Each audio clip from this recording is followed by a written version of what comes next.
ಕದನ ವಿರಾಮ ಘೋಷಣೆಯಾದರೂ ಯುದ್ಧ ಮಾತ್ರ ನಿಲ್ತಿಲ್ಲ. ಇರಾನ್ ಮೇಲೆ ಯುದ್ಧ ಮಾಡಲ್ಲ ಅಂತಿರುವಂತಹ ಇಸ್ರೇಲ್ ಲೆಬನಾನ್ನಲ್ಲಿ ರಕ್ತದ ಕೋಡಿ ಹರಿಸ್ತಿದೆ. ಹೀಗಾಗಿ ಮತ್ತೊಂದು ಸರ್ವನಾಶದ ಯುದ್ಧಕ್ಕೆ ಮುನ್ನುಡಿ ಶುರುವಾಗಿದೆ.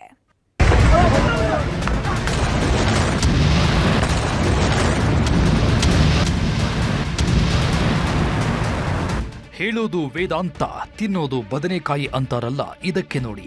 ಬಾಯಲ್ಲಿ ಶಾಂತಿ ಮಂತ್ರ ಹೇಳಿದವರೇ ಈಗ ಬೆಂಕಿ ಮಳೆ ಸುರಿಸ್ತಾ ಇದ್ದಾರೆ. ಇರಾನ್ ಹಾಗೂ ಇಸ್ರೇಲ್ ನಡುವಿನ ಯುದ್ಧಕ್ಕೆ ಕದನ ವಿರಾಮ ಬಿದ್ದಿದೆ ಅಂತ ಬಡಾಯಿ ಕೊಚ್ಕೊಂಡಿದ್ದೇ ಆಯಿತು.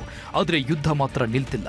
ಹೆಸರಿಗಷ್ಟೇ ಕದನ ವಿರಾಮ ಘೋಷಣೆಯಾಗಿದ್ದು ಸರ್ವನಾಶದ ಯುದ್ಧ ಧಗಧಗಿಸ್ತಾನೇ ಇದೆ. ಒಂದು ಕಡೆ ಒಪ್ಪಂದದ ಸಭೆ ನಡೀತಾ ಇದ್ರೆ, ಇನ್ನೊಂದು ಕಡೆ ಕ್ಷಿಪಣಿಗಳ ಸುರಿಮಳೆಗೈತಿದ್ದಾರೆ. ಲೆಬನಾನ್ ಮೇಲೆ ಕೆಂಗಣ್ಣು ಬೀರಿರೋ ಇಸ್ರೇಲಿ ಸೈನಿಕರು ಅಕ್ಷರಶಃ ಅಟ್ಟಹಾಸ ಮೆರೀತಿದ್ದಾರೆ.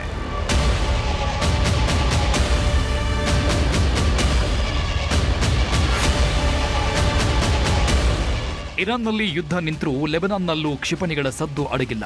ಕದನ ವಿರಾಮ ಘೋಷಣೆಯಾದ ಕೆಲವೇ ಗಂಟೆ ಬೆನ್ನಲ್ಲೇ ಯುದ್ಧದ ಅಬ್ಬರ ಜೋರಾಗಿದೆ.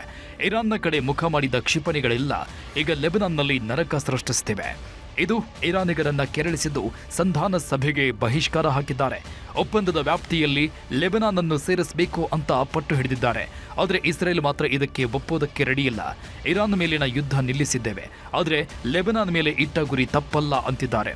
ನಮ್ಮನ್ನ ನಾವು ಉಳಿಸಿಕೊಡೋದಕ್ಕೆ ಈ ದಾಳಿ ಮಾಡಲೇಬೇಕಿದೆ ಅಂತ ಗುಡುಗಿದ್ದಾರೆ.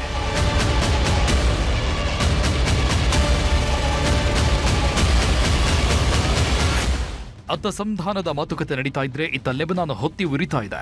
ದಕ್ಷಿಣ ಲೆಬನಾನ್ನ ಸಫಾದ್ ಅಲ್ ಬಾತಿಕ್, ಅಲ್ ಸುಲ್ತಾನಿಯಾ, ಹಡಾಟಾ ನಗರಗಳನ್ನ ಗುರಿಯಾಗಿಸಿಕೊಂಡು ಕ್ಷಿಪಣಿ ದಾಳಿ ನಡೆಸಿದೆ.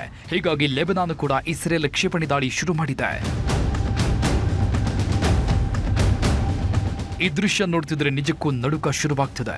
ಒಂದೇ ಒಂದು ಕ್ಷಣದಲ್ಲಿ ಜನವಸತಿ ಪ್ರದೇಶ ಅಕ್ಷರಶಃ ನರಕದಂತಾಗಿದೆ. ಲೆಬನಾನ್ನ ನಾಗರಿಕ ಪ್ರದೇಶಗಳನ್ನೇ ಗುರಿಯಾಗಿಸಿಕೊಂಡು ಇಸ್ರೇಲ್ ದಾಳಿ ಮಾಡ್ತಿದೆ. ಯಾವಾಗ ಇಸ್ರಾಯೇಲ್ ಹಾಗೂ ಲೆಬನಾನ್ ನಡುವಿನ ಯುದ್ಧದ ಭೀಕರತೆ ಜಾಸ್ತಿ ಆಯಿತೋ, ಅಮೆರಿಕ ಮತ್ತೆ ಮಧ್ಯಪ್ರವೇಶ ಮಾಡಿದೆ. ಮುಂದಿನ ವಾರ ಅಮೆರಿಕ ಮಧ್ಯಸ್ಥಿಕೆಯಲ್ಲಿ 2 ದೇಶಗಳ ಸಂಧಾನ ಸಭೆ ನಡೆಯಲಿದೆ ಅನ್ನೋ ಮಾತುಗಳು ಕೇಳಿ ಬರ್ತಿವೆ. ಈ ಎಲ್ಲ ಬೆಳವಣಿಗೆಗಳ ಮಧ್ಯೆ ಕುವೈತ್ ಮೇಲೂ ಕ್ಷಿಪಣಿ ದಾಳಿ ನಡೆಸಲಾಗಿದೆ. ಆದರೆ ಈ ದಾಳಿಯನ್ನ ನಾವು ಮಾಡಿಲ್ಲ ಅಂತ ಇರಾನ್ ಹೇಳಿಕೊಂಡಿದೆ. ಕದನ ವಿರಾಮದ ಬಳಿಕ ನಾವು ಎಲ್ಲೂ ದಾಳಿ ಮಾಡಿಲ್ಲ, ಯಾವ ದೇಶದ ಕಡೆಗೂ ಕ್ಷಿಪಣಿ ದಾಳಿ ನಡೆಸಿಲ್ಲ. ಅಮೆರಿಕವೇ ಈ ದಾಳಿ ನಡೆಸಿರಬಹುದು. ಒಂದು ವೇಳೆ ನಾವು ದಾಳಿ ಮಾಡಿದ್ದೇ ಆದ್ರೆ ಧೈರ್ಯದಿಂದ ಘೋಷಣೆ ಮಾಡುತ್ತೀವಿ ಎಂದಿದೆ.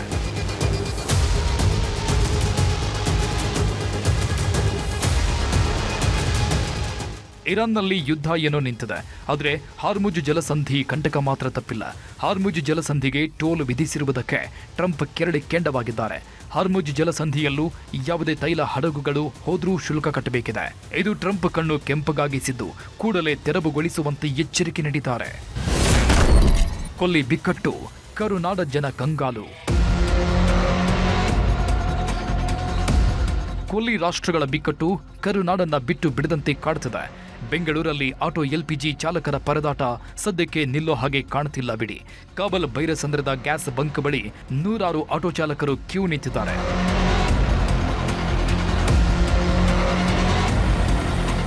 ಇನ್ನು ಆಟೋ ಗ್ಯಾಸ್ ಸಮಸ್ಯೆ ಬಗ್ಗೆ ಪ್ರತಿಕ್ರಿಯೆ ನೀಡಿದ ಸಚಿವ ಮುನಿಯಪ್ಪ, ಆಟೋ ಚಾಲಕರಿಗೆ ತುಂಬಾ ತೊಂದರೆಯಾಗುತ್ತಿದೆ. ಇದಕ್ಕೆ ಕೇಂದ್ರ ಸರ್ಕಾರವೇ ಪರಿಹಾರ ನೀಡಬೇಕು. ಕೇಂದ್ರದ ಬಳಿ ಪರಿಹಾರ ಕೇಳಿದ್ದೇವೆ, ಉತ್ತರ ಬರಲಿ ನೋಡೋಣ ಎಂದಿದ್ದಾರೆ. ರಾಯಚೂರಲ್ಲಿ ಸಿಲಿಂಡರ್ ಸಂಕಷ್ಟ ತಾಂಡವವಾಡ್ತಿದೆ. ಸಿಲಿಂಡರ್ ಸಿಗದೆ ಜನ ಅಕ್ಷರಶಃ ಕಂಗಾಲಾಗಿ ಹೋಗಿದ್ದಾರೆ. ಬೆಳಿಗ್ಗೆ 6 ಗಂಟೆಯಿಂದಲೇ ಗ್ಯಾಸ್ ಏಜೆನ್ಸಿ ಮುಂದೆ ಕ್ಯೂ ನಿಂತರೂ ಸಿಲಿಂಡರ್ ಮಾತ್ರ ಸಿಗ್ತಿಲ್ಲ. ಇವತ್ತು ಗ್ಯಾಸ್ ಲೋಡ್ ಬರ್ತಿದೆ ಅನ್ನೋ ಸುದ್ದಿ ಕೇಳಿದ ಜನ ಮಸ್ಕಿ ಪಟ್ಟಣದ ಗ್ಯಾಸ್ ಗೋಡೌನ್ ಮುಂದೆ ಮುಗಿಬಿದ್ದಿದ್ದಾರೆ.